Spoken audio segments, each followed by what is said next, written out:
The vehicle impact test. Required condition. The truck needs to no longer touch the ramp's red stopper beam. Can you point to the red stopper beam on that?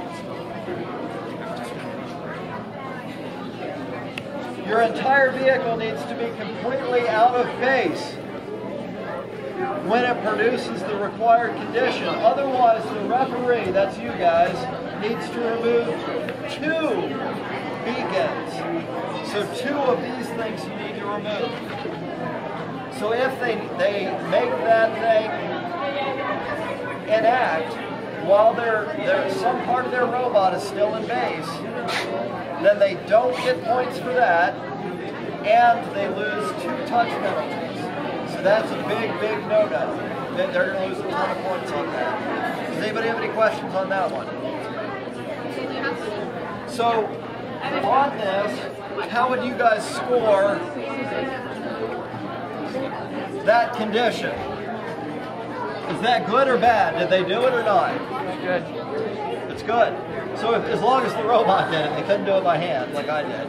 But if the robot did that, that's fine. They don't have to push the little thing. Single passenger restraint test. Required condition. Crash test figure needs to be aboard your vehicle for the entire match. Can somebody point to the crash test figure? It's that one, that's right.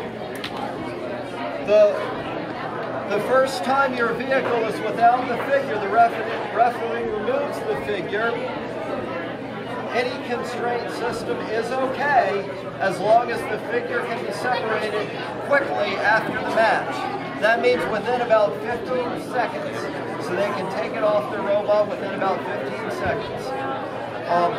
So this has to be on the robot from the beginning of the 2.5 minutes to the end of the 2.5 minutes. If it ever goes off the robot, as the ref, you need to take it away, and they don't get points for that part.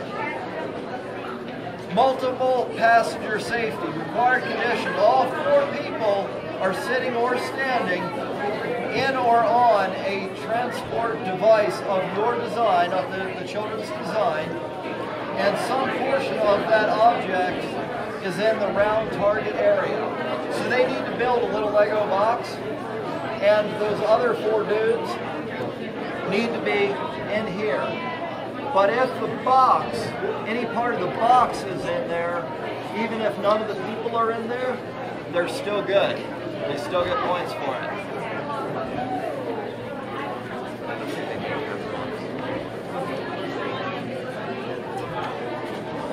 Gracious professionalism. This is a big part of First Lego Week, so I'm going to go over that just for a minute. It doesn't really have a lot to do with the refs, but yet it does. Gracious professionalism is the way that the kids interact with you, the way that you interact with the kids. What I'll be expecting from you guys is to respect the kids, listen to the kids, listen to their input. Don't necessarily think that you're right. You might be right, you might be wrong. If the question comes up, they will treat you with respect. They will, I promise. If they don't, let me know, and I'll get involved. But they will. Then work with them, and if you guys can't work it out yourselves, if you can't come to an understanding and agreement of how things work, then call me over and I'll help out. There's nothing here worth arguing or fighting about. The benefit always goes to the kid. If there's any question, I mean, if it's black and white, you need to score it fairly. You can't give them points. But if there's a question where you're not remembering things the way they did, or things were close, and you're not positive on it, the benefit always goes to the children. This is supposed to be a fun event. It's not supposed to be mean or cruel or hit them or anything like that. You're working together with the kids to help them have a great time. The parts. With the robots, I think most people this year are going to go with the NXT, so I'll go over that one. They're allowed to have 1 computer, 3 motors, 2 touch sensors, 2 light sensors, 1 lamp,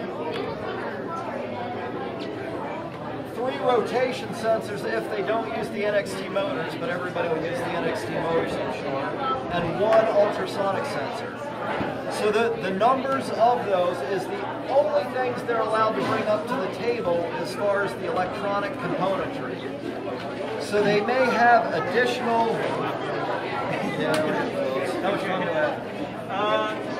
Minus 5 minutes. What? Minus 5 minutes. Oh, can you start passing that around so your names to it? And who's a ref and listening in? Yeah, the refs, not the teams. Where was I? What they can bring to the table. What they can bring to the table. Oh yeah, so make sure that the attachments don't have like extra motors on different attachments that they put on. They can't bring any of the extra stuff up. Make sure they know that when you say one computer, you're talking about the NXT brick, Yeah, not a laptop. Right. Now the base area is defined by that black line and 16 inches in height. So they can come up, the robot can be as tall as 16 inches above that. So a little over a foot. When they start their robot, it must be entirely in base. Nothing can be reaching out of base. Nothing can be too tall, reaching out the sides.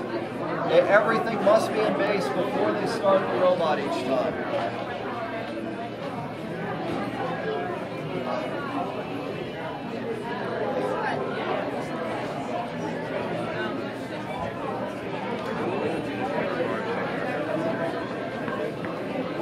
The housekeeping, this came up as a big issue last year. When the kids come up to the table, they're going to have a bunch of parts and they're going to have a bunch of fixtures that they're going to use to move things around. They can keep those around the base area or on the mat next to it, or they might have a little table next to it that they can put their stuff on a little box or something so they can keep themselves organized.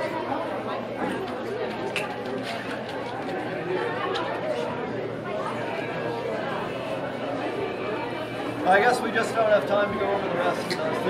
There's a few more things we'll just have to hit next time. I think that they want to get this started. Well, if they want to pick it up, Stay out.